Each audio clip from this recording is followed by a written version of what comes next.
Noah Walker joins us as the Gamecocks get set to go to Florida Relays this weekend, biggest and strongest meet of the young outdoor season. But Noah, before we talk about Gainesville, let's recap those last 2 weeks for you because they really were fantastic.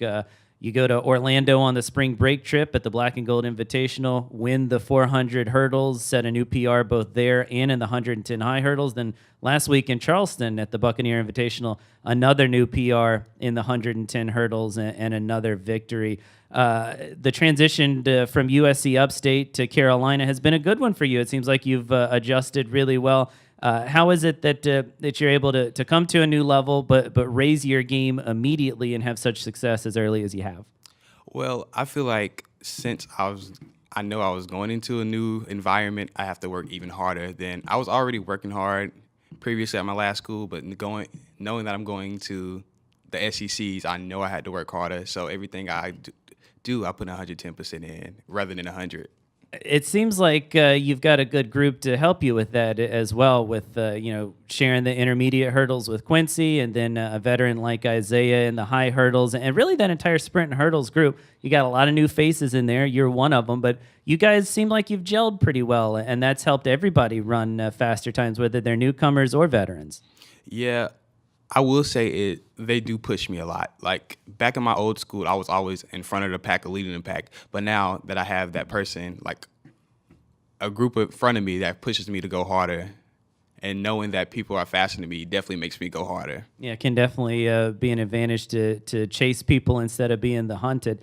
It's rare, not impossible, but it's rare to see guys that do both the high hurdles and the intermediate hurdles. I know even though there's sprinting and jumping involved in both, the technique can be a lot different. So for you, from a training standpoint and then competition-wise, when you do them in the same day, what do you have to do mentally and physically to prepare yourself to be right for that race?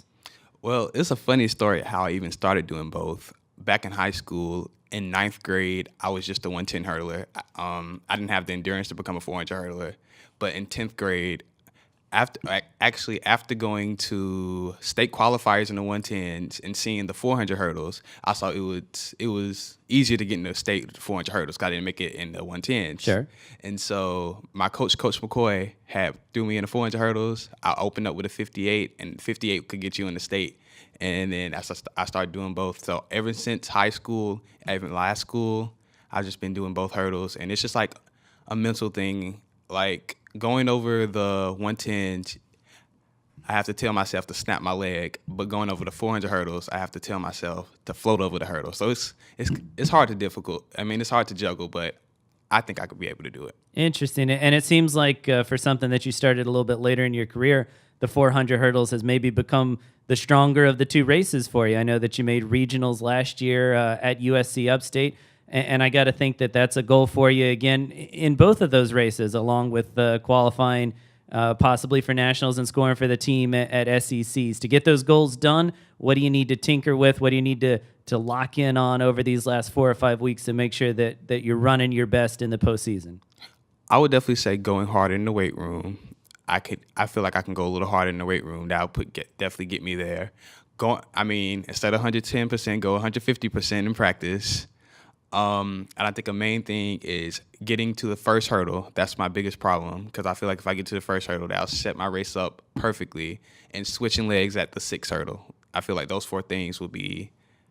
I'll drop a second or 2 off my time if I do those things. You got a checklist already and the mentality to get there. Noah Walker, already big things in your first 2 outdoor weeks as a Gamecock, and I'm sure bigger and better things to come. Good luck down in Gainesville, and we'll catch up with you soon. Okay, thank you.